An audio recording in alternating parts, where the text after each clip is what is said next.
कैसे हो मेरे प्यारे दोस्तों, स्वागत है आपको आपके चैनल लर्न बाय आर्यन में। पिछली वीडियो में मैंने आपको प्रश्नावली 3.3 में जो हमारा पहला क्वेश्चन है, पहले मैं हमको 4 क्वेश्चन दिए, चारों क्वेश्चन एकदम बेहतरीन तरीके से किया था। एक क्वेश्चन मैंने आपको होमवर्क में दिया था। यदि आपने नहीं किया है तो आप कर लीजिए, वो भी काफी इंपोर्टेंट क्वेश्चन है, काफी बार पूछा गया है।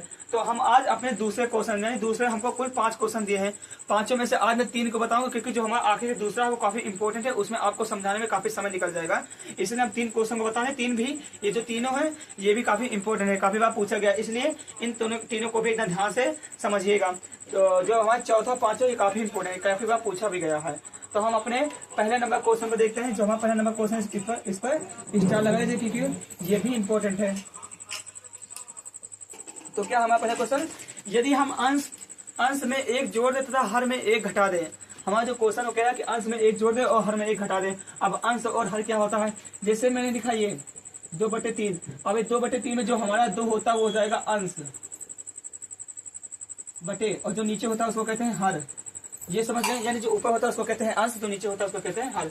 बस इसमें समझना है। अब हमसे क्या कह रहा है, अब देखिए जब मैंने इसको अंश बटे हर में लिखा था 2/3 ऐसे लिखा था, इसका मतलब हुआ कि ये हमारा एक भिन्न है। भिन्न ऐसे ही तो होता है, यानी बटे में लिखा जाता है, भिन्न ऐसे ही होता है हमारा, तो ये हमारा भिन्न हो गया। अब हमसे क्या कह रहा है, यदि अंश में 1 जोड़ देता था हर में 1 घटा दें। अब हमें अंश में पता नहीं कितना है, अंश हमारा नहीं पता कितना है, अंश में कितना जोड़ दें कि वो अंश में 1 जोड़ देता था हर में से 1 घटा दें तो भिन्न 1 में बदल जाती है। अब हमें अंश नहीं पता है, अगर हमको अंश पता चल जाए तो उसमें हम अंश में 1 जोड़ देंगे, यानी इसलिए हमको अंश मिला 2। अब 2 में हम 1 जोड़ देंगे, लेकिन अभी हमको अंश पता नहीं है, तो हम करेंगे क्या, पहले हम मानेंगे, पहले हम अंश और हर को मानेंगे। तो मानिए, माना अंश बराबर x एंड हर बराबर y। अब आप देखिए, अगर हमारा अंश बराबर x है और हर बराबर y है, तो देखिए जो हमारा भिन्न बनेगा वो बनेगा, क्या बनेगा, x/y, यानी x हमारा अंश हो गया, y हो गया हर। तो हम लिख देंगे इसलिए भिन्न बराबर x/y, यही होगा ना, यानी जो हमारा भिन्न हो जाएगा वो हो जाएगा x/y। अब आगे देखते हैं। अब हम प्रश्न के अनुसार, यानी प्रश्न अनुसार जो प्रश्न को कह रहा है,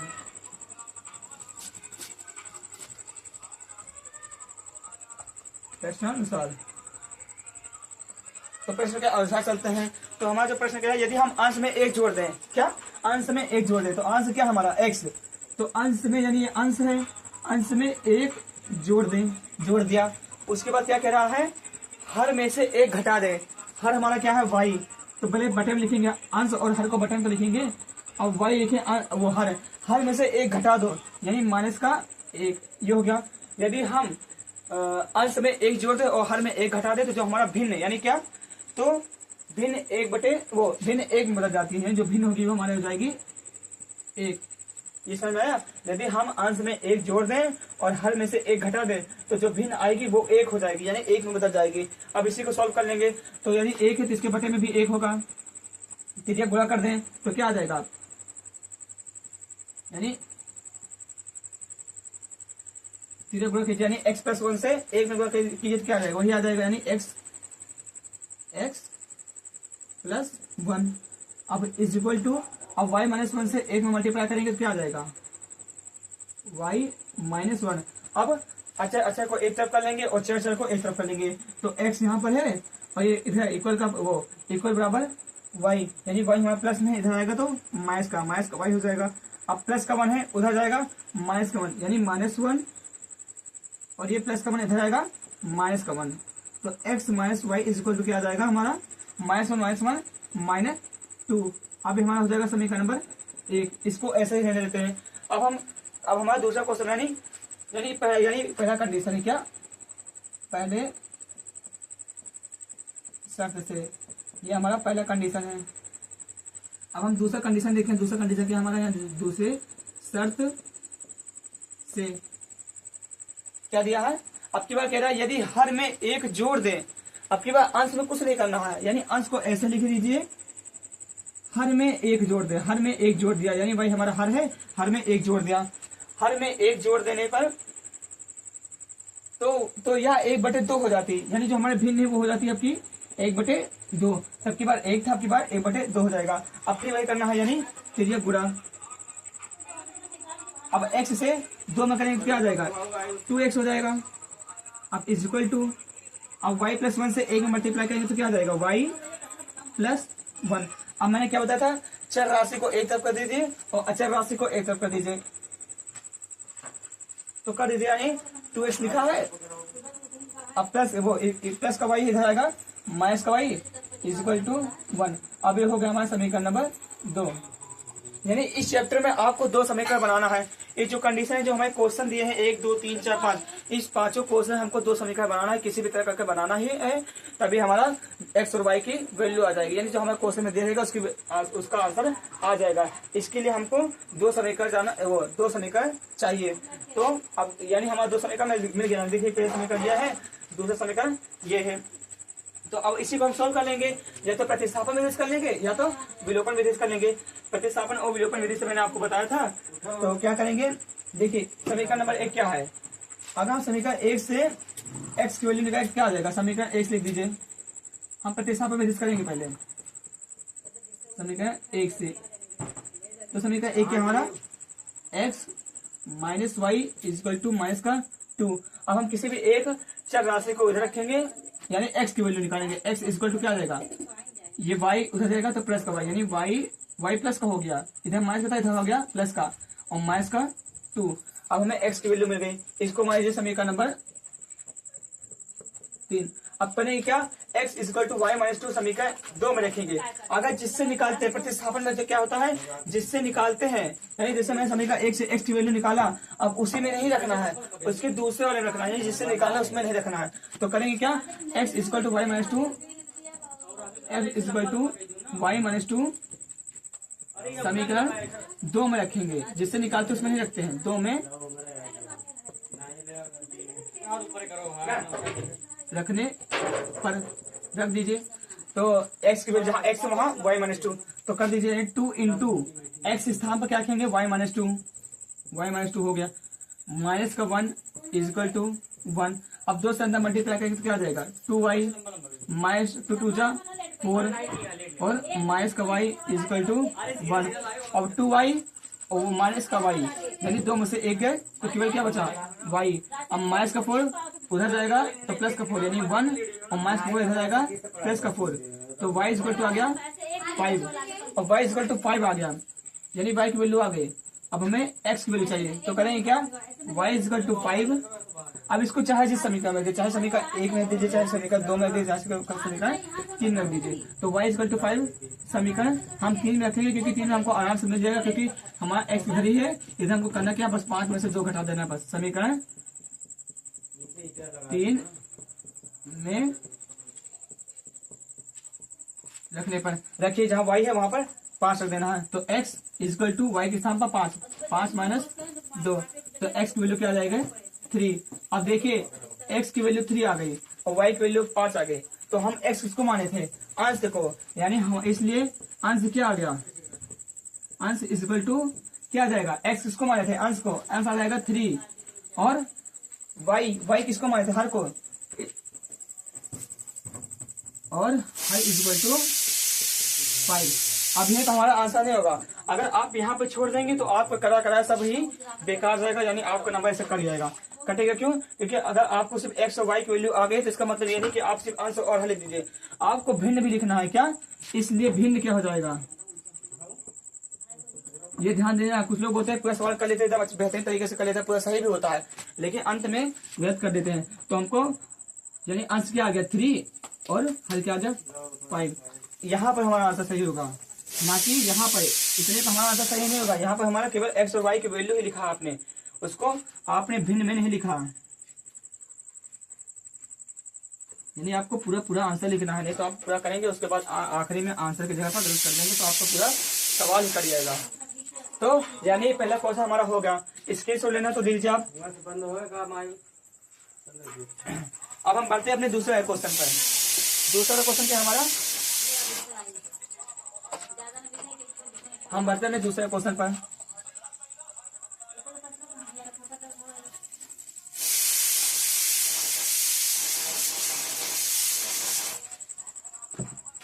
दूसरा नंबर क्वेश्चन क्या है हमारा, यानी हमारा दूसरा क्वेश्चन भी बहुत ही इंपॉर्टेंट है, इस पर भी स्टार लगा लीजिए। यानी यही तीनों नहीं, इसमें पांचों क्वेश्चन बहुत इंपॉर्टेंट है, पांचों क्वेश्चन को आपको आना चाहिए एकदम बेहतर तरीके से। तो हमारा दूसरा नंबर क्या क्वेश्चन है कि 5 वर्ष पूर्व नीरू की आयु सोनू की आयु की 3 गुनी थी। अब ये कुछ बच्चे होते हैं सवाल नहीं लगा पाते, बहुत ही आसान सवाल होता है, बस इसको समझना होता है, बस इसमें समझिए क्या कह रहा है। 5 वर्ष पूर्व नीरू की आयु सोनू की आयु की 3 गुनी थी।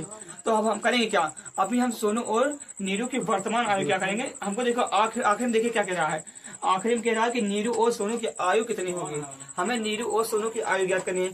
तो जो नहीं पता उसको क्या करेंगे, मानेंगे। तो हम मानेंगे क्या, इसलिए माना, पहले माना आखिर, यानी इस तरह के क्वेश्चन में यदि इतना बड़ा क्वेश्चन है तो इसमें करना क्या है, आपको सीधा आखिरी में देखना है। आखिरी में क्या लिखा है, वो नीरू और सोनू की आयु कितनी होगी। इससे पहले मैंने क्वेश्चन क्या बताया था कि वह भिन्न क्या होगा। तो भिन्न के लिए मैंने क्या बताया, भिन्न में हमको 2 चीज चाहिए, अंश और हर, इसलिए मैंने अंश और हर को माना था, यानी एक्स और वाई माना था। अब इसमें आखिर में देखिए क्या कह रहा है, नीरू और सोनू की आयु कितनी होगी, यानी पहले हमें नीरू और सोनू की आयु को मानना पड़ेगा। तो मानेंगे, माना क्या है, पहले नूरी है कि सोनू है, पहले नूरी, माना नूरी की आयु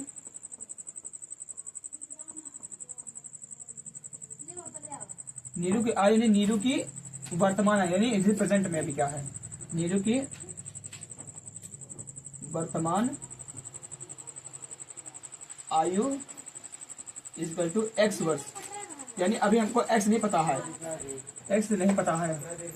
एंड सोनू की आयु, सोनू की वर्तमान आयु, यानी अभी प्रेजेंट में इनकी आयु कितनी है,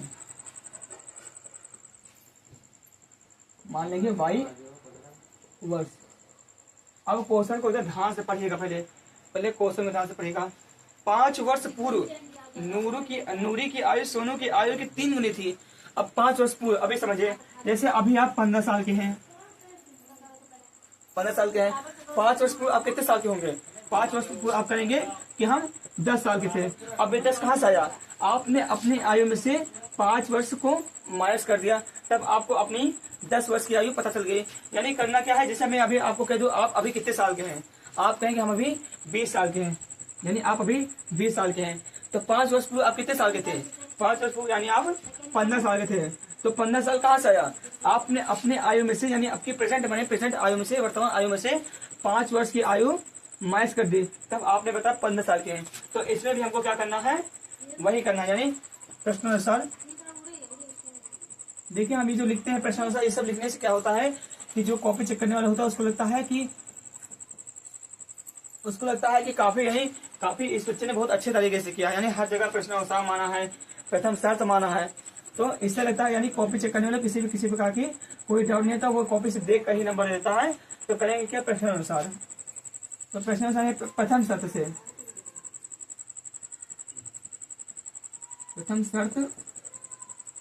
से क्या कह रहा है, 5 वर्ष पूर्व नूरी की आयु सोनू की आयु की 3 गुनी थी, समझे। अब 5 वर्ष पूर्व लिख दीजिए, प्रथम शर्त से 5 वर्ष पूर्व। अभी मैं आपसे कहूं कि आप कितने साल के हैं, तो आप कहेंगे अभी हम 15 साल के हैं। तो आप 5 वर्ष पूर्व कितने साल के थे, आप कहेंगे कि हम 10 साल के थे। अब 10 कहाँ से आया, आपने अपनी आयु में से, मैंने जो बताया कितने 5 वर्ष पूरे कितने थे, तो आपने अपनी आयु में से 5 वर्ष माइनस कर दिया, तो आपकी क्या आ गई, 10 वर्ष की आयु आ गई। तो वही भी हम करेंगे। अभी नूरी की वर्तमान आयु कितनी है, एक्स है, तो 5 वर्ष पहले उसकी 5 वर्ष पहले है ना, 5 वर्ष पूर्व मतलब पहले ही होता है। तो 5 वर्ष पूर्व उसकी आयु कितनी होगी, यानी अभी तो एक्स है। अब इसलिए लिख दीजिए, इसलिए 5 वर्ष पूर्व नूरी की आयु,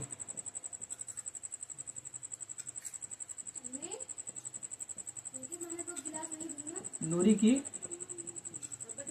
आयु, अभी नूरी प्रेजेंट में यानी वर्तमान में, जैसे अभी मैं हूँ, मेरी आयु होगी करीबन 17 की। अब मैं कहूंगा कि कोई मुझसे आके कहता है कि तुम कितने साल के हो, यानी अभी मैं कहूंगा 17 साल का हूँ। अभी मुझसे कहेगा कि आप 5 वर्ष पूर्व कितने साल के थे, तो मैं बताऊंगा 12 साल का था ना, ये तो बताऊंगा। मैंने क्या किया, अपनी आयु में से उसने जो आयु मुझे कहा था वो माइनस कर दिया। अब वो भी हमको क्या करना है, यानी अभी वो दूरी कितनी यानी प्रेजेंट में कितनी है, प्रेजेंट में है x वर्ष की, तो x लिखिए। अब यानी 5 वर्ष पूर्व कितनी की होगी, वो 5 वर्ष पूर्व यानी x माइनस 5, ये तो होगी यानी नूरी की आयु। अभी नूरी की आयु मुझे अभी नहीं पता, अभी मैं आंसर लगाऊंगा तो पता चलेगा। अब नूरी की आयु कुछ भी है, जैसे आगे होगी 15, जैसे आंसर आया 15, तो 15 माइनस 5 यानी 10, तो 5 वर्ष पूर्व नूरी 10 वर्ष की होगी। इसलिए अभी हमको x नहीं पता है, जब x पता चल जाएगा तो हमको भी ये निकाल लेंगे। तो इसलिए नूरी की आयु क्या हो जाएगी, x माइनस 5 बस। अब इसी प्रकार हम सोनू की आयु, सोनू की आयु, अब सोनू की आयु कितनी होगी, जब नूरी की आयु घटेगी तो सोनू की तो आयु घटेगी। इसमें से नूरी और सोनू की दोनों तो प्रेजेंट में है, दोनों तो भी जी रहे हैं, तो प्रेजेंट यानी वर्तमान मतलब दोनों तो वर्तमान है, तो नूरी की भी तो सोनू की भी तो हो जाएगी y माइनस 5, ये तो होगा, ये होगा। यानी हमारा पहला कंडीशन यानी जो हमने 5 वर्ष पूरा वाला हो गया। देखिए अभी क्वेश्चन को पढ़ना आसान से, क्या कह रहा है, 5 वर्ष पूर्व नूरी की आयु सोनू की आयु की 3 गुनी थी। यानी 5 वर्ष पूर्व नूरी की आयु 5 वर्ष पूर्व कितनी है, x माइनस 5, 5 वर्ष पूर्व नूरी की आयु ये हो गया। 5 वर्ष पूरा क्या निकाला, x माइनस 5, यानी नूरी की आयु सोनू की आयु कितनी है, सोनू की आयु की 3 गुनी थी। 3 गुनी मतलब गुनी मतलब गुना, तो 3 गुनी थी।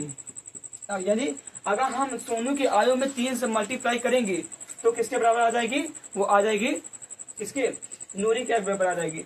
यानी क्वेश्चन ने क्या कहा कि 5 वर्ष पूर्व, मैंने 5 वर्ष पूरा निकाला, ये देखिए 5 वर्ष पूरा निकाला, नूरी की आ जाएगी x माइनस 5 और सोनू की आयु आ जाएगी y माइनस 5।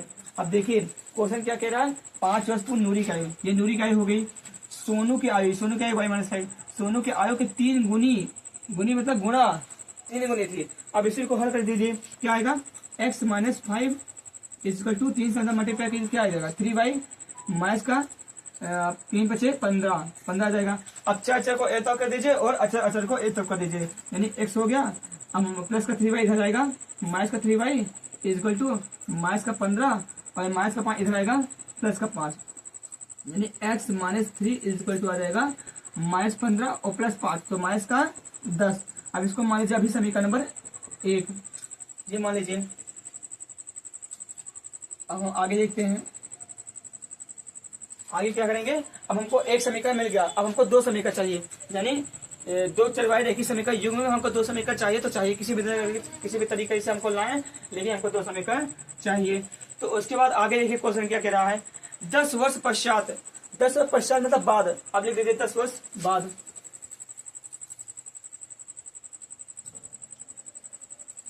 10 वर्ष पश्चात यानी 10 वर्ष बाद।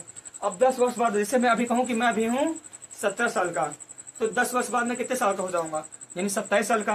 यानी मैंने क्या किया, अपनी उम्र में 10 साल जोड़ दिया। तो करेंगे क्या, अभी नूरी कितने साल की है, वर्तमान में कितनी है, वो x वर्ष की है, तो 10 वर्ष बाद कितनी हो जाएगी, x प्लस 10। तो लिख दीजिए नूरी की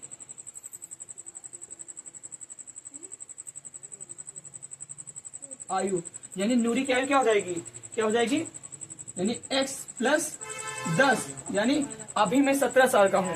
क्या कोई मुझसे आके कहे कि भाई तुम कितने साल के हो, मैं कहूँगा तो मैं तो अभी 17 साल के हूँ, तो मुझसे कहेगा तुम 10 वर्ष बाद कितने साल के हो जाओगे, तो मैं कहूँगा यानी अपने 17 में से 17 उम्र है उस पर 10 जोड़ दूंगा तो 27 साल आ जाएगा, तो मैं 10 वर्ष बाद 27 साल का हो जाऊंगा। इसी प्रकार अभी वर्तमान में नूरी x वर्ष की है, तो 10 वर्ष बाद कितनी हो जाएगी, x प्लस 10, ये हो जाएगा इसकी उम्र। इसी प्रकार सोनू का भी तो हो जाएगा, यानी सोनू की आयु,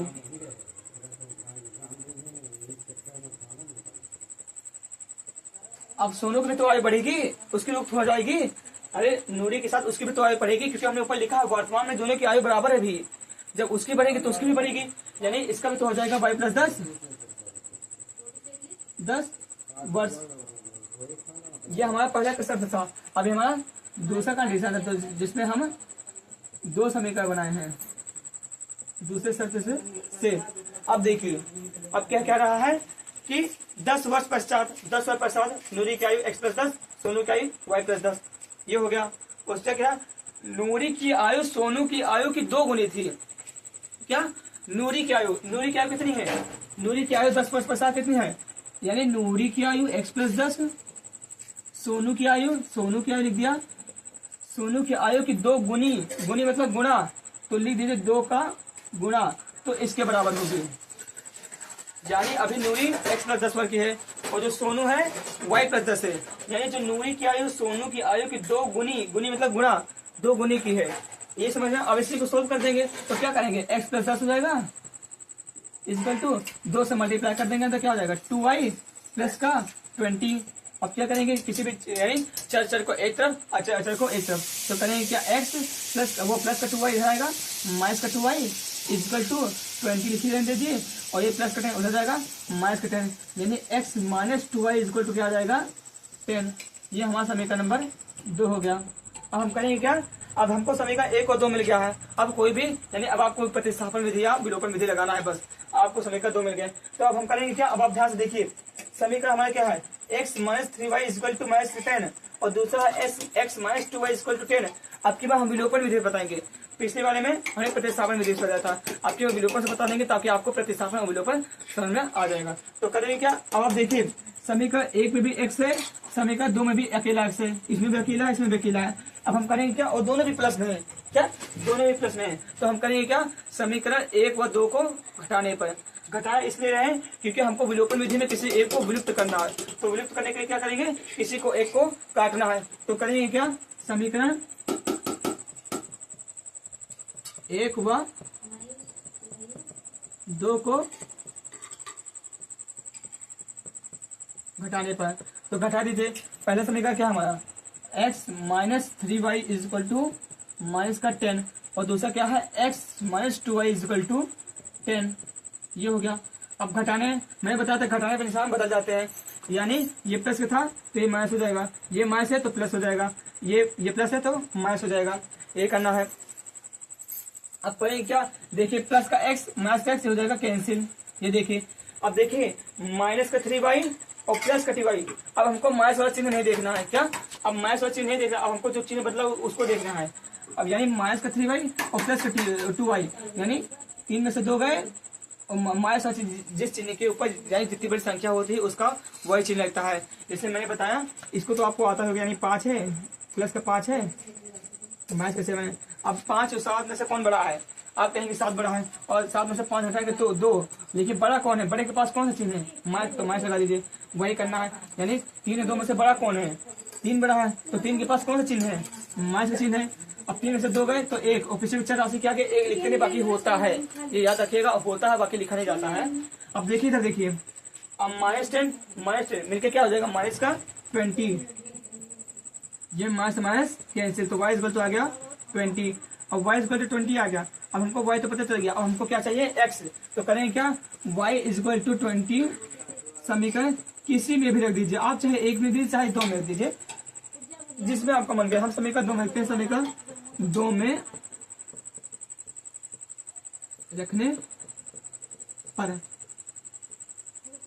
रख दीजिए। समीकरण 2 हमारा क्या है, x - 2y इक्वल टू 10। अब हम जहाँ पर y है वहां पर क्या देंगे 20, यानी x - 2 इंटू 20 इक्वल टू 10, तो x माइनस 2 को 20 से कीजिए, यानी 40 आ गया इक्वल टू 10। अब x इक्वल टू हो जाएगा, अब देखिए 10 लिखा है, ये माइनस का उधर जाएगा, प्लस का 40 है, यानी 10 पर x क्या आ जाएगा, यानी x की वैल्यू कितनी आ जाएगी, 10 पर 40 कितना आ जाएगा 50, यानी x की वैल्यू और y की वैल्यू मिल गई। अब देखिए x हमने किसको माना था, x मैंने माना था नूरी की वर्तमान आयु, यानी नूरी की वर्तमान आयु कितनी आ गई 50, तो लिख दीजिए, इसलिए नूरी की वर्तमान आयु इक्वल टू 50 वर्ष, नूरी की वर्तमान आ गई। और y आ गया 20 के, यानी y किसको माना था, y माना था हमने सोनू की आयु, तो सोनू की भी आयु क्या हो जाएगा, और सोनू की आयु, सोनू की वर्तमान आयु, यानी वर्तमान आयु का आया है, वर्तमान आयु इज इक्वल टू क्या आएगा 20 ईयर्स, यानी 20 वर्ष। ये हो गया। अगर आपको उत्तर की जांच करना है तो बहुत आसान है। क्या करेंगे, अब देखिए, अब मैंने देखिए 5 वर्ष पूर्व, अब 5 वर्ष पूर्व देखिए क्या करे हैं, यहाँ पे देखिए हमारा समीकरण यहाँ बना था ना, यानी 5 वर्ष पूर्व नूरी की आयु सोनू की आयु की 3 गुनी थी।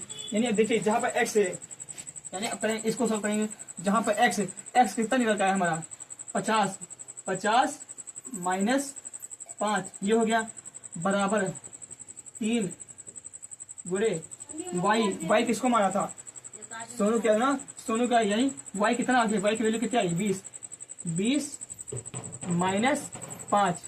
अब देखिए 50 में से 5 गए 45 इजकल टू 3 गुणे 20 में से 5 गए कितना जाएगा, 20 में से 5 जाएगा 15। अब देखिए 45 इजकल टू 15 से 3 में मल्टीप्लाई करेंगे, 15 क्या 45 बराबर है कि नहीं। मैंने आपको बताया था जो इसको नहीं, अगर आप सोनू की आयु को 3 से मल्टीप्लाई करेंगे तो नूरी की आयु के बराबर हो जाएंगे। तो देखिए 50 आ गया क्या। अब हम करेंगे क्या, अब दूसरा कंडीशन कहाँ बना था, ये बना था ना, यानी नूरी की आयु 10 वर्ष पश्चात, 10 वर्ष पश्चात में लिखा x + 10, यानी नूरी की आयु सोनू की आयु की 2 गुनी थी। तो अब की बार हम इसको करेंगे, तो यानी x क्यों माना था, नूरी का क्या आ जाएगी 50 + 10 इजक्वल टू 2 इंटू वाई कितना आया था 20 + 10, अभी ये भी इक्वल आ जाएगा, जो इधर आएगा वो इधर आ जाएगा, और 50 को 10 से गुणा करेंगे तो क्या आ जाएगा 500 आ जाएगा, इजक्वल टू गुणा नहीं करेंगे जोड़ेंगे तो 50 + 10 60 आ जाएगा। और इधर देखिए 2 गुणे 20 10 30, और देखिए 60 और 30 को 10 2 से गुणा कीजिए तो 60, ये भी तो 60 आ गया। यानी देखिए सोनू की आयु और नूरी की आयु 10 वर्ष पश्चात उतनी होगी जितनी इसकी नूरी की होगी, समझ गए। यानी कि अगर जो कंडीशन क्या है, अगर आप बाद में इसको अगर रख के देखेंगे, अगर आपका सही है तो यानी आपका आंसर जो आपने किया है वो सही है। उत्तर जांच करने के लिए ये है कि एक्स और वाई की वैल्यू जो पहले कंडीशन में किया था प्रथम शर्त में वैसे में रख देना है, तो आपको उत्तर की जांच पता चल जाएगा। ये हमारा दूसरा नंबर सवाल हो गया है। अगर आपको स्क्रीनशॉट लेना है तो लीजिए। अब हम बढ़ते हैं अपने तीसरे नंबर सवाल, और तीसरा नहीं, ये आज का आखिरी सवाल है, क्योंकि कल मैं आपको चौथा और पांचवा बताऊंगा। चौथा और पांचवा बहुत ही इंपॉर्टेंट है, उस पर भी काफी ध्यान देना, क्योंकि काफी बार पूछा भी गया है। मैंने प्रश्नों में 3.2 गलती से मुझसे छूट गया है, 3.2 चैनल पर, क्योंकि आपको नहीं मिलेगा, क्योंकि मुझसे गलती छूट गया, मुझसे गलती से जो पेज है आगे पीछे हो गया, लेकिन कोई नहीं है, हम 3.2 भी पढ़ा देंगे, क्योंकि आप कठिन वाला कहेंगे तो सरल वाला आपको आसान से आ जाएगा। अब हम देखते हैं हमारा तीसरा नंबर सवाल क्या है। तो तीसरा नंबर सवाल देखिए, ये भी काफी इंपॉर्टेंट है, ये मैं बता रहा हूँ कि 100% 2027 में यूपी बोर्ड में पक्का बनेगा वाला क्वेश्चन, इस पर स्टार लगा दीजिए, क्योंकि भले इसमें अंक बदल देंगे लेकिन सेम क्वेश्चन रहेगा, क्वेश्चन वही कहेगा। यानी क्या कह रहा है, 2 अंकों की संख्या के अंकों का योग। अब आप कहेंगे 2 अंकों की संख्या कहाँ से शुरू होती है, अब आप बताइए 2 अंकों की संख्या कहाँ शुरू होती है। ये 2 अंकों की संख्या जो होती है हमारी 10 से शुरू होती है, कहाँ तक, कितने तक, 99 तक। ये 2 अंकों की संख्या हो गई। अगर आपसे कहे 1 अंकों की संख्या तो आप क्या कहेंगे, 1 से लेके 9 तक। अगर आपसे कहे 3 अंकों की संख्या तो आप क्या कहेंगे, 100 से लेके 999 तक। यानी हमारे 2 अंकों की संख्या सबसे पहले कहाँ शुरू होती है, 10 से शुरू होती है, जिसमें हमारा पहला क्या होता है, पहले यह होता है इकाई अंक, और ये होता है दहाई, इकाई दहाई। तो अगर हमें इकाई और दहाई पता चल जाएगा तो हमें 2 अंकों की संख्या मिल जाएगी। अगर ये जगह होता 100 हो जाता है, ये जगह होता है 9, तो ये की बात क्या होता है, ये होता हमारा सैकड़ा। देखिए हमें क्वेश्चन में क्या करा है, 2 अंकों की संख्या, तो ये 3 अंक भूल जाइए। अभी आप 2 अंक देखिए, तो 2 अंकों की संख्या के लिए हमें क्या चाहिए, 2 अंकों की संख्या के लिए हमें क्या चाहिए, इकाई अंक चाहिए और दहाई अंक चाहिए, तभी हमें 2 अंकों की संख्या मिल पाएगी, नहीं तो नहीं मिल पाएगी। इसके लिए हम क्या करेंगे, हम क्वेश्चन क्या करें, इसको पढ़ लेते हैं। 2 अंकों की संख्या के अंकों का योग। अब आप समझिए 2 अंकों की संख्या कहाँ शुरू होती है, 2 अंकों की संख्या आप कहेंगे 10 से शुरू होती है, जिसमें 0 हमारा क्या होता है, इकाई होता है, और 1 क्या होता है, दहाई होता है। यदि हमें इकाई और दहाई मिल जाएगा तो हमें 2 अंकों की संख्या मिल जाएगी। तो इसके लिए करेंगे क्या, हम यानी हमें इकाई और दहाई नहीं पता है, तो हम लिखेंगे क्या, माना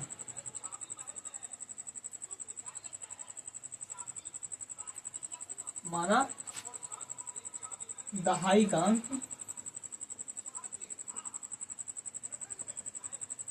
is equal to x and इकाई यानी दहाई इकाई पता चलेगा तभी तो 2 अंक मिलेंगे, एंड यानी और इकाई का अंक y। अब आप देखिए, अब हमको बताइए 2 अंकों की संख्या शुरू कहाँ से होती है, आप कहेंगे 10 से, और 10 से शुरू होगी तो उसके लिए जो हमारा यानी जो संख्या 2 अंकों की संख्या के लिए फॉर्मूला होता है, क्या होता है, यानी इसलिए संख्या बराबर क्या हो जाएगी, संख्या बराबर हो जाएगी 2x प्लस वाई। अब आप कहेंगे ये कहाँ से आ गया, अभी देखिए आप, अभी मैं आपको 2 अंकों की संख्या निकाल के दिखाता हूँ। जैसे मेरी x की वैल्यू मुझे पता नहीं है, जैसे मेरी x की वैल्यू आ गई 2 और y की वैल्यू आ गई 3। अगर हम इस समीकरण में यानी ये हमारा x की वैल्यू हो गई, अभी हमको ये हमने अपने इमेजिन किया है यानी अपने आप से किया है, यानी मैंने निकाला कि x की वैल्यू 2 है और y की वैल्यू 3 है। अगर इन x और y की वैल्यू अगर मैं इसमें रखूंगा तो हमें 2 अंकों की संख्या मिल जाएगी। तो करेंगे क्या, देखिए जैसे ये समीकरण है 2x प्लस y। अब आप देखिए 2 लिखिए, 2 गुणे x के स्थान पर 2 प्लस y के स्थान पर 3।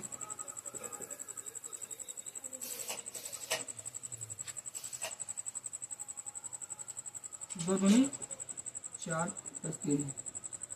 रुकिए कहीं गलती हुई है, 2x प्लस वाई।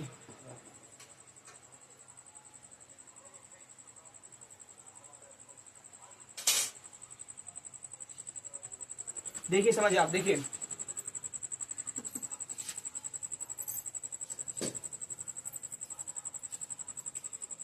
माना दहाई का अंक x, इकाई का अंक y, इसलिए संख्या बराबर 10x plus 2x plus Y. अभी आप देखिए ये इसलिए मैंने लिखा है क्योंकि जो अभी मैंने वैल्यू लिखी यानी जो अभी मैंने x और y की वैल्यू माना, यानी अभी मैंने क्या लिखा था, x इक्वल टू 2 लिखा था और y इक्वल टू 3, लेकिन मैंने अभी अभी आपको जो था तो 7 आ रहा, तो आप कहेंगे 7 तो 1 अंक वाला है, ये तो गलत हो गया आपका। यानी मैं एग्जैक्ट नहीं बता सकता कि भाई इतना वैल्यू रखेंगे तो हमारा आ जाएगा, लेकिन हाँ अगर मैं अभी x और y की वैल्यू निकालूंगा और इसमें रखूंगा तो आप देखिएगा वो 2 अंकों की संख्या होगी। क्या ये मैंने अपने आप से इमेजिन किया है कि हमारा शर्त लागू नहीं कर रहा है, क्यों, क्योंकि मैंने अपने आप से इमेजिन किया, तो इसका मतलब ये नहीं कि ये अगर मैं इसमें रखूंगा तो हमारे 2 अंकों की संख्या आ जाएगी। अभी मैं x और y की वैल्यू निकालूंगा और अगर इसमें रखूंगा इस समीकरण में तो वो 100% 2 अंकों की संख्या होगी। इसमें इकाई का भी अंक होगा और दहाई का भी अंक होगा। अभी आप देखिए, अब देखिए माना दहाई का x माना x, वो दहाई का अंक माना x, इकाई का अंक माना y। आप ये वाले क्वेश्चन में यानी अंकों वाले क्वेश्चन में ये फॉर्मूला मतलब ये वाला समीकरण याद रखिएगा कि 2x प्लस वाई, यानी जो हमारी संख्या बनेगी वो हो जाएगा 2x प्लस वाई। अब आप समझिए, अब हम करेंगे क्या, अब हम प्रश्न अनुसार, प्रश्न क्या कह रहा है, प्रश्न अनुसार चलेंगे।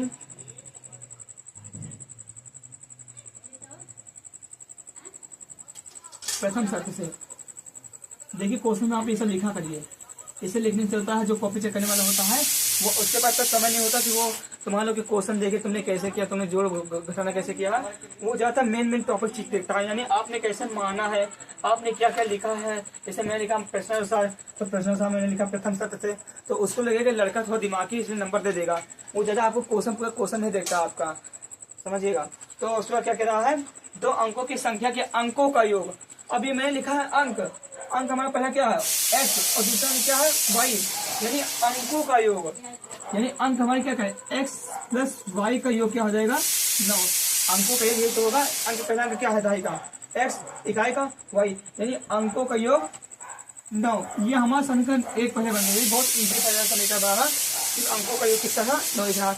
अब आप देखिए इसके आगे, आपको देखिए इसके आगे बहुत इंपॉर्टेंट लाइन है, इस संख्या का 9 गुना, इस संख्या एक चीज समझिए, इस संख्या, अब मैं संख्या नहीं पता कैसे करेंगे, लेकिन हाँ यहाँ देखिए मैंने क्या माना था, संख्या में क्या माना 2x प्लस वाई, इसलिए मैं आपको बता रहा हूँ अंकों के क्वेश्चन में आपको यहाँ पे लिखा है का अंक, इकाई अंक के बाद आपको संख्या हमारी ये बनेगी, ये समीकरण याद रखिएगा 2x प्लस वाई, यानी क्या कह रहा इस संख्या का अब द्वितीय शब्द से,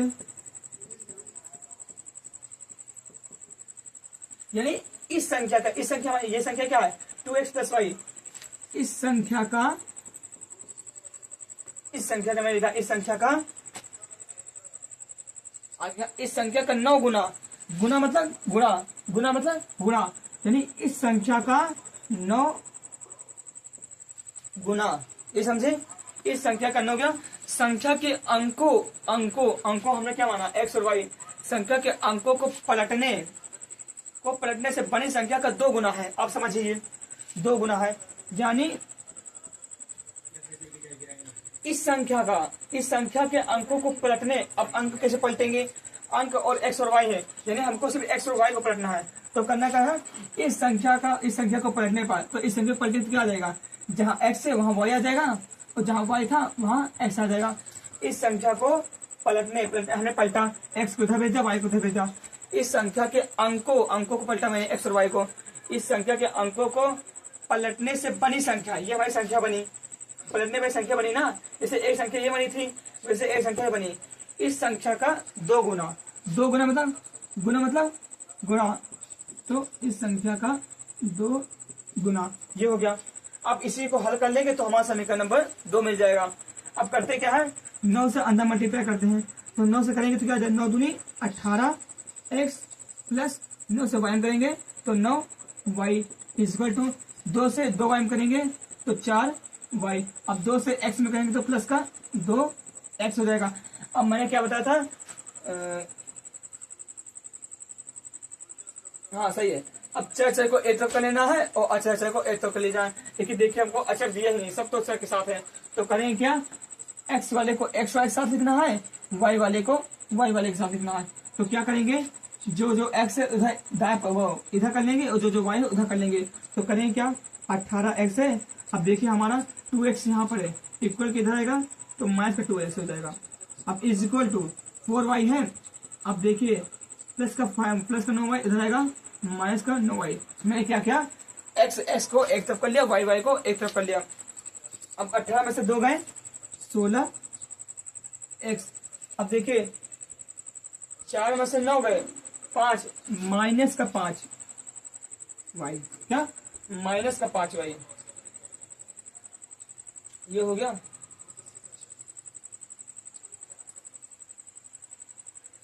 हाँ चलिए आगे देखिए। अब हम करेंगे क्या, अब हम किसी भी एक चर राशि का, अब इसको समीकरण नंबर 2 मान लीजिए, समीकरण नंबर 2 मान लीजिए। देखिए इसको पहले मैं समीकरण के रूप में बना देता हूँ, यानी यहाँ माइनस का 5 लिखने दीजिए। अब करेंगे क्या, ये माइनस का 5 इधर भेज दीजिए, तो 16x माइनस का 5 इक्वल किधर आएगा, तो प्लस का x प्लस का 5y। अब जब ये इधर आ गया तो इधर क्या बचा, 0 बचा। जब ये माइनस का 5 इधर आ गया तो इक्वल उधर क्या बचा, 0 बचा, कुछ नहीं बचा। तो अब इसको मान लीजिए समीकरण नंबर 2। समीकरण नंबर 1 क्या है, समीकरण नंबर 2 ये रहा। अब हम समीकरण, अब क्यों हम इसको किस विधि से करें, कौन सी विधि में आसान हो जाएगा। देखिए विलोपन विधि से करना है, तो मैंने आपको बताया था विलोपन विधि करने के लिए हमको किसी भी एक चीज को बराबर करना पड़ेगा। तो बराबर करने में तो बहुत दिक्कत हो जाएगा, क्यों, क्योंकि देखिए यहाँ पर केवल x है, यहाँ पर 16 है। अगर हमको इसको बराबर करने के लिए यहाँ पर 16 से मल्टीप्लाई करना पड़ेगा, और 16 से मल्टीप्लाई करेंगे तो 16 से x में भी करेंगे, y में भी करेंगे, 9 में भी करेंगे, तो बहुत लंबा हो जाएगा। इसको हम सीधा प्रतिस्थापन में कर लेंगे। तो करेंगे क्या, समीकरण 1 से, समीकरण 1 से, तो समीकरण 1 क्या है, x plus y equal to 9।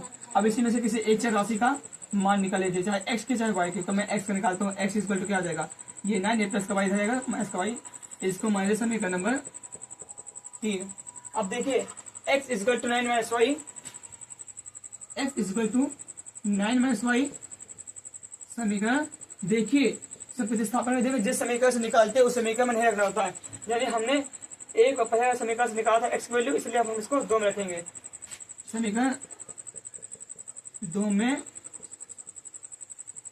रखने पर देखिए जहाँ x है वहां 9 माइनस वाई। तो पहले दूसरा समीकरण क्या है, 16 गुणे x की जगह पर क्या लिखेंगे, 9 माइनस वाई, उसके बाद प्लस का 5y इक्वल टू 0।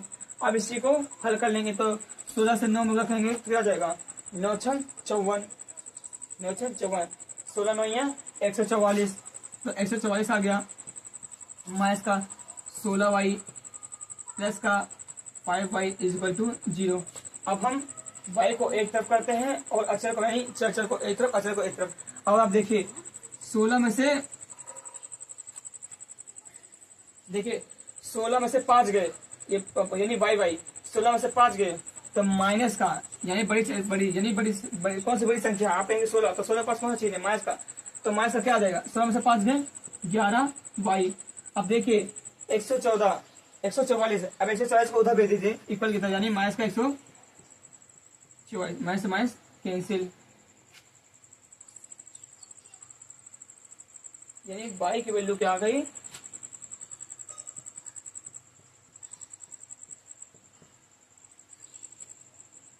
कहीं गलती हुई क्या, हम क्वेश्चन को फिर से देख लेते हैं। 2 अंकों की संख्या के अंकों का योग 9 है, ये सही है। इस संख्या का 9 गुना, इस संख्या का मैंने 9 गुना किया, इस संख्या का 9 गुना, संख्या के अंकों को पलटने से बड़ी संख्या का 2 गुना है, संख्या के अंकों को पलटा उसका 2 गुना है, ये सही है। 9 से मल्टीप्लाई किया अंदर, 9 दूनी 18 हो गया, प्लस का 9y इक्वल टू 2 दूनी 4 हो गया और 2x हो गया, 18 में से 2 गए 16x हो गया, 4 यानी माइनस का 5y, 16x हो गया, माइनस का 5 इधर आ गया, प्लस का 5y इक्वल टू 0। अब x से मैंने वो समीकरण x से x का मान निकाला तो क्या आ जाएगा 9 माइनस y, 9 माइनस y समीकरण 1 में रखा, समीकरण 2 में रखा, तो 16 गुणे 9 minus y plus 5 equal to 0, तो 16 9 ये 144 हो गया, माइनस का 16y प्लस का 5y इक्वल टू 0। 16 में से 5 गए 11y प्लस का 144 इधर आ जाएगा, माइनस का 144, कहीं गलती हुई है।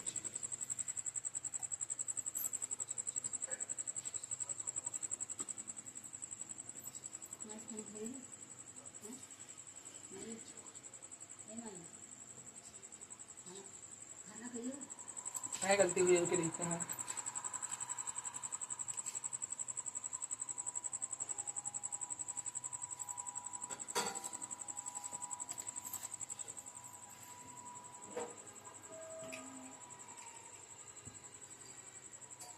देखिए गलती क्या हुई है, गलती देखिए क्या हुई हमसे, यानी यहाँ 2 नहीं होगा, यहाँ 2 नहीं होगा, गलती ही है। अब यहाँ होगा 10x प्लस वाई, ये होगा। और जो मैं शुरुआत में मैंने क्या कहा था कि मैंने अपने आप से इमेजिन करके x और y की वैल्यू माना था, यानी 2 माना तो y की वैल्यू 3 माना था।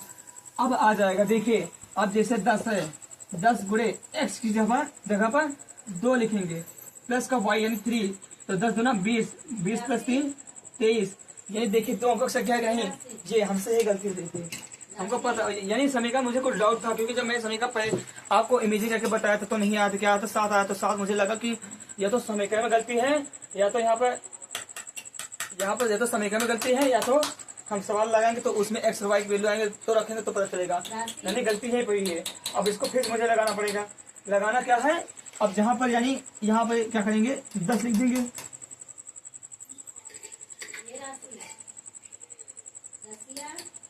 10x प्लस वाई, अब यहाँ पर भी 10 हो जाएगा ना, बस अंकित तो बदले हैं 10y प्लस एक्स।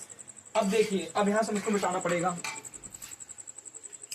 यही समीकरण मुझे डाउट था, आप इस समीकरण याद रखिएगा, यानी मुझे समझाने थोड़ा दिक्कत इसलिए पड़ रहा था क्योंकि जो मैंने यहाँ पर 2 लिखा था। अब देखिए अब आप समझ जाएंगे एकदम से, यानी 2 अंकों की संख्या आपको कहाँ पे मिलेगी, आप कहेंगे 2 अंकों की संख्या आपको 10 पे मिलेगी, तो 10 पे मिलेगी, तो 10 पे मिलने के लिए क्या करेंगे, यानी यहाँ पर समीकरण हमारा 10 होना जरूरी है, समझ गए।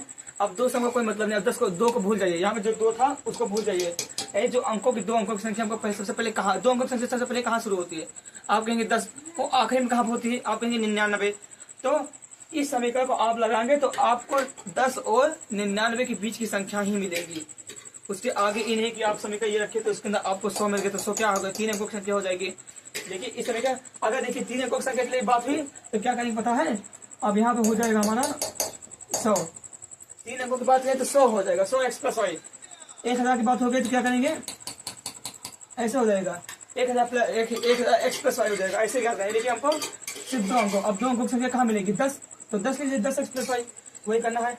अब इसी को गुणा करते हैं तो 10 से 9 में करेंगे, 10 9 90x हो गया, प्लस का 9y हो गया, इक्वल टू 10 गुना 20y हो गया, प्लस का 2x हो गया।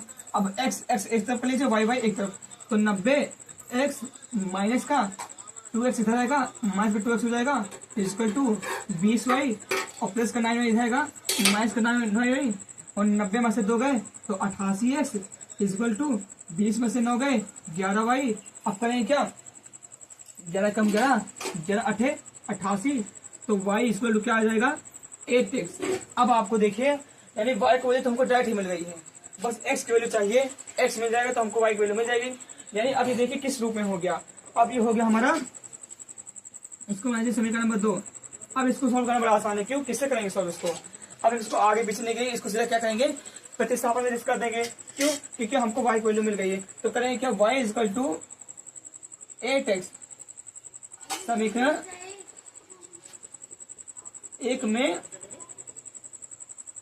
रखने पर एक क्या हमारा x plus y equal to 9।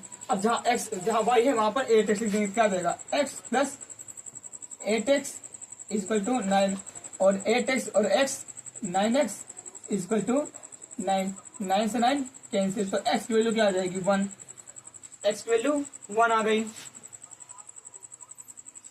अब x इक्वल टू 1 समीकरण चाहे 1 में दे चाहे 2 में दे, x इक्वल टू 1 हम समीकरण 1 में रखेंगे, वो 2 में रखेंगे क्योंकि आसानी से मिल जाएगा, तो x इक्वल टू 1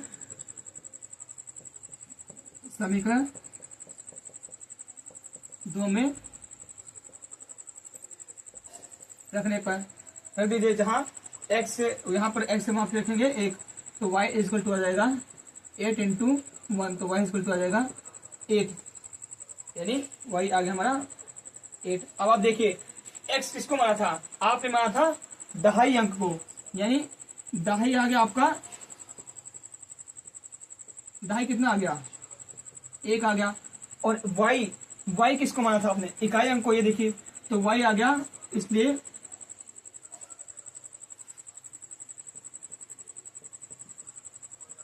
इकाई आ गया 8। अब अगर यहां पर देखिए मैं इसको फिर मिटाता हूं, अगर आपने पूरा सवाल करने के बाद ये गलती की, यानी अगर आपने लिख दिया इसलिए x equal to 1 y equal to 8, ये गलती मैंने अपने छमाही वाले परीक्षा में की थी, इसमें छमाही वाले में पूरा सवाल करने के बाद आखिर में ऐसे लिख दिया, ऐसे करने के बाद मेरा नंबर ऐसे क्या हो गया, कट गया। तो आपको ये गलती नहीं करनी है, यानी आपको लिखना तो है x equal to 1 and y equal to कितना आ गया 8, इतना नहीं करना है, इसके आगे भी क्या करना है, क्वेश्चन देखिए क्या कह रहा है, वह संख्या ज्ञात कीजिए। तो क्या ये संख्या है, ये तो x और y की वैल्यू है, हमें संख्या ज्ञात करनी है। संख्या ज्ञात करने के मैंने आपको बताया ये बात समीकरण, यानी जो x और y की वैल्यू आई है बस इसे में रख देना, तो हमारे क्या आ जाएगी संख्या आ जाएगी। इसीलिए तो मैंने संख्या का समीकरण बनाया है, यानी अगर x और y की वैल्यू आई है तो इस संख्या में रख दीजिए, तो क्या आ जाएगा, यानी जो यहाँ पर आएगा वो हमारा हो जाएगा संख्या, इसलिए लिख दीजिए संख्या, यानी यही लिखना है, इसलिए संख्या क्या है 10x प्लस y। अब जहाँ x है वहां 1 रख दीजिए, जहाँ y है वहां 8 रख दीजिए, तो 10 इंटू 1 प्लस 10 इंटू 1 प्लस 8, तो 10 प्लस 8, तो क्या आ जाएगा 18। ये हमारी हुई संख्या। अब आप संख्या देखिए, क्या संख्या 2 अंकों की है, आप कहेंगे हाँ, क्या आप कहेंगे दहाई का अंक क्या है, तो आप कहेंगे 1, तो दहाई का अंक मैंने बताया था x। देखिए दहाई का अंक यानी ये हमारा पहला क्या होगा, ये होगा इकाई, यानी 18 आया, 18 में ये पहला क्या हमारा है, इकाई, क्यों, और एक क्या है, दहाई। और देखिए मैंने 8 इकाई, तो 8 इकाई, इकाई मतलब वाई किलो क्या आ गई, 8 आ गई कि नहीं। अब दहाई एक्स माना है, एक्स की वैल्यू 1 आनी चाहिए, एक्स की वैल्यू 1 आ गई। उत्तर की जांच करना बहुत आसान है, ऐसे कर लीजिए। यानी देखिए अब ये हमारा आंसर सही है यहाँ पे, यानी हमारी जो संख्या है वो है 18। ये गलती मत करना आप, मैं फिर से बता रहा हूँ, गलती काफी लोग करते हैं, मुझसे भी गलती हुई, सबसे नहीं, मुझसे भी गलती हुई थी छमाही वाली परीक्षा में। मेरे पूरे सवाल थे, इसको नहीं लिखने की वजह से, यानी ये संख्या नहीं लिखने से मेरा सिर्फ 70 में से 99 ही मिला। गणित में सब सवाल सही किए थे, गणित में सिर्फ 70 में से 69 ही मिले थे, यानी 1 कम 70। इसकी गलती की वजह से ये गलती मैंने कर दी थी, उससे हमारा 1 नंबर कट गया। मैंने सोचा हमारा सही हो गया, कॉपी चेक करा लें। तो सर ने मुझे कॉपी ला दिखाई, उन्होंने बताया तुमने सब सही किया था, बस तुमने क्या गलती किया था, तुमने संख्या नहीं लिखा था। मैं देखा मैं गलत था, तो मुझे अफसोस हुआ। यानी आपको भी अफसोस ना हो, आप अच्छा से सवाल करके आएंगे, आपको आता भी होगा कि अगर आप ये गलती कर देंगे तो आपका कराया सभी बिगड़ जाएगा। यानी क्वेश्चन भी इम्पोर्टेंट है, जो तो ये 2 नंबर में आएगा, नहीं तो ये सीधा डायरेक्ट 6 ही नंबर में आएगा, इसलिए ध्यान दीजिएगा। इस सवाल में भी बताया था और पीछे वाले में भिन्न में भी बताया था। भिन्न में एक्स की वैल्यू अंश को माना था, और वाई को मैंने हर माना था। अब वो करने के बाद अगर आप एक्स और वाई को वैल्यू लिख देंगे तो आपका गलत हो जाएगा, गलत नहीं होगा, बस सही होगा, बस आप उसके आगे नहीं करेंगे, आपने भिन्न नहीं लिखा। इसलिए आप देखिए पहले क्वेश्चन में आपने क्या कहा था, वह भिन्न क्या होगा, यानी भिन्न हमें ज्ञात करना है, ना कि हमको एक्स और वाई की वैल्यू ज्ञात करना है। तो भिन्न के लिए हमको एक्स अपान वाई लिखना पड़ेगा। तो जो आप एक्स की वैल्यू लिखेंगे वो लिखना पड़ेगा, अपान में वाई की वैल्यू जो आएगी उसको लिखना पड़ेगा, तो हमारा क्या होगा, भिन्न। ये ध्यान दीजिएगा, नहीं तो आपका पूरा सवाल कराया गलत हो जाएगा। ज्यादातर जो होते हैं वो कॉपी चेक करने वाले, वो क्वेश्चन कम देखते हैं, आपका आंसर ज्यादा देखते हैं। यानी अगर आप आंसर नहीं सही किए हैं तो समझ लीजिए सब बेकार, चाहे तराटे बनाकर लिखे रहिएगा, सब गलत हो जाएगा। तो आज हमारा प्रश्न नंबर 3.3 का 3 सवाल हो गए हैं। 2 सवाल जो इम्पोर्टेंट है उसको मैं अगले लेक्चर में पढ़ाऊंगा। मेरा जो प्रश्न नंबर 3.2 छूट गया था उसको मैं पढ़ा दूंगा। देखिए अगर आप कठिन करेंगे तो आपको पीछे में एकदम सरल लगेगा, यानी जो आप कठिन कार्य करेंगे, तो जैसे अभी आपसे कहा गया कि 1200 ईटा आपको बहाना है, आप बहा देंगे एकदम आराम से। फिर आपसे इतना कहेगा कि आप 2 ईटा बहा पाएंगे, तो आप कहेंगे लीजिए बहा दिया। यानी आपने कठिन सवाल करने के बाद जो आसान किया हो तो बड़ा आसान हो जाएगा, बहुत आसान हो जाएगा। यही करना है आपको, कठिन करने के बाद आपको पीछे वाला एकदम आसान लगेगा। हम देख लेते हैं वहाँ पीछे क्या है गलती। देखिए गलती हम में नहीं हुई है, गलती इसकी किताब में हुई, क्योंकि किताब में प्रश्न 3.2 इसमें नहीं है, क्योंकि पन्ना गलती से निकल गया है, इसमें मुझे दिक्कत हो गई और मैंने ध्यान नहीं दिया। इसलिए घबराना नहीं है, मैं आपको प्रश्न 3.2 बढ़ा दूंगा। तो धन्यवाद, मिलते हैं अगले लेक्चर में।